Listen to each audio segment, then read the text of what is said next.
আসসালামু আলাইকুম রহমতুল্লাহ। বাংলাদেশ স্বাধীন হয়েছে, কিন্তু আহলে হাদিসরা স্বাধীন হয় নাই। বাংলাদেশের 4 কোটি আহলে হাদিসরা স্বাধীন নয়, তারা সর্বদাই নির্যাতিত। আল্লাহর ঘর মসজিদ যদি কোনো আহলে হাদিস বানায়, মসজিদ পর্যন্ত নির্যাতিত হয়, মসজিদ নির্যাতিত হয়। কি বলবো আপনাদেরকে? আহলে হাদিস আলিমরা কুরআন ও সহিহ হাদিসের দাওয়াত দেয়, কুরআন সুন্নার বাহিরে কোনো আমল করে না, কুরআন ও সহিহ হাদিসের বাহিরে কোনো দাওয়াত দেয় না।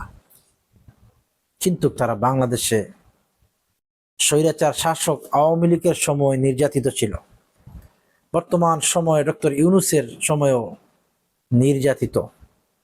কোথায় যাবে আহলে হাদিসরা? 4 কোটি আহলে হাদিসরা কোথায় যাবে? গতকালকেই আমাদের দিনী ভাই, আমার বন্ধু রফিক বিন সাইদের উপর যে অমানবিক নির্যাতন করা হয়েছে, তাকে মেরে ফেলার উদ্দেশ্যে ওই রাজশাহী বাগা থানার কিছু কবর পূজারী, তাদের কাজ হচ্ছে গিয়ে ইসলামের যেই সমস্ত বিষয়গুলো ইসলামের মধ্যে নাই সেগুলা নিয়ে তারা টানা চেষ্টা করে।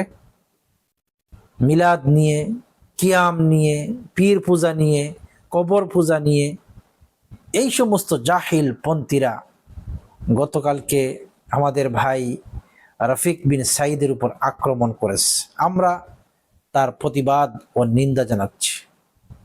একজন আলিম রফিক বিন সাইদ, একজন ইসলামিক বক্তা রফিক বিন সাইদ 1 ঘন্টা যদি কথা বলে, 1 ঘন্টায় কোরআন ও সহিহ হাদিসের কথা বলে। 1 মিনিট যদি কথা বলে, 1 মিনিটই কোরআন ও সহিহ হাদিসের কথা বলবে। বাপদাদার কিচ্ছা নিয়ে ব্যস্ত থাকে না তারা, রহিমাহুমুল্লাহর কিচ্ছা নিয়ে ব্যস্ত থাকে না তারা, রাদিয়াল্লাহু তাআলা আনহুমাদের কে নিয়েই কথা বলে। রাসূলুল্লাহ সাল্লাল্লাহু আলাইহি সাল্লামের জীবনী নিয়ে কথা বলে। ওয়ামা আতাকুমুর রাসূলু ফাখুযুহু ওয়ামা নাহাকুম আনহু ফান্তাহু, যা আল্লাহ দিয়েছেন তা গ্রহণ করো, যা দেন নাই তা বর্জন করো, এই নিয়ে কথা বলে। এটা ছিল তার অপরাধ। ইট পাট্টেল নিয়ে তার উপর আঘাত করা হয়েছে, মাহফিলের টেজ ভেঙে দেওয়া হয়েছে। একজন ইসলামিক বক্তা, কারা করছে এই কাজগুলা? ঠিকই আমার মতো দাড়ি টুপি রয়েছে, পাগড়ি রয়েছে, জুব্বা রয়েছে, কিন্তু ইসলামের জ্ঞান নাই। ইসলামের জ্ঞান না থাকার কারণে আমাদের ভাইয়ের উপর আক্রমণ করেছে। আমরা তার প্রতিবাদ জানাচ্ছি, তার নিন্দা জানাচ্ছি। আল্লাহ যেন এই সমস্ত জাহিলদেরকে হেদায়েত দান করেন, আর যদি হেদায়েত তাদের কপালে না জুটে, আল্লাহ যেন তাদেরকে এই দুনিয়া থেকে ধ্বংস করেন। ধ্বংস দোয়া করছি এদের জন্য। এরা জাতির কোনো উপকারে আসবে না, এরা মুসলমানদেরকে জান্নাতে নিতে পারবে না, এরা মুসলমানদেরকে জাহান্নামে নেওয়ার জন্য এদেরকে শয়তান পরিচালনা করতেছে। এরা পীরের মাধ্যমে জান্নাতে যেতে চায়, এরা কবরের মাধ্যমে জান্নাতে যেতে চায়, এরা কবর পূজা, খানকা পূজা, পীর পূজা, এই পূজার মাধ্যমে এরা জান্নাতে যেতে চায়। এদের দ্বারা জাতির কোনো উপকার হবে না। এরা তাদের মা বাবাদেরকে জাহান্নামে পাঠাবে, এরা গ্রামবাসীকে জাহান্নামে পাঠাবে।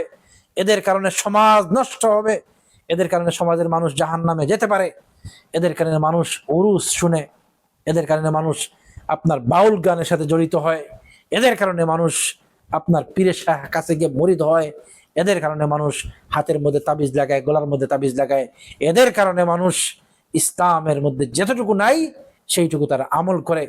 এদের কারণে মানুষ জাহান্নামের পথে পথিক হচ্ছে, এদের কারণে মানুষ জান্নাত হারাচ্ছে, এদের কারণে মানুষ শিরিক করতেছে, চিরস্থায়ী জাহান্নামী হচ্ছে এদের কারণে।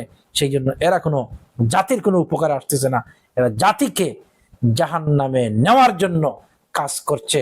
এদের লিডার ইবলিস শয়তান, ইবলিস শয়তানের মাধ্যমে তারা কাজ করছে। সেই জন্য একজন ইসলামিক বক্তা তারা হত্যা করার জন্য তারা প্ল্যান নিয়ে মাহফিল এসেছিল। আল্লাহ তাআলা একমাত্র হেফাজত করেছেন। আলহামদুলিল্লাহ।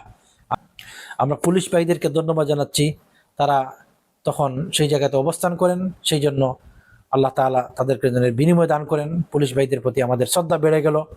পুলিশ ভাইরা তাদের আইন মোতাবেক তারা কাজ করে গিয়েছে, আল্লাহ যেন তাদেরকে বিনিময় দান করেন।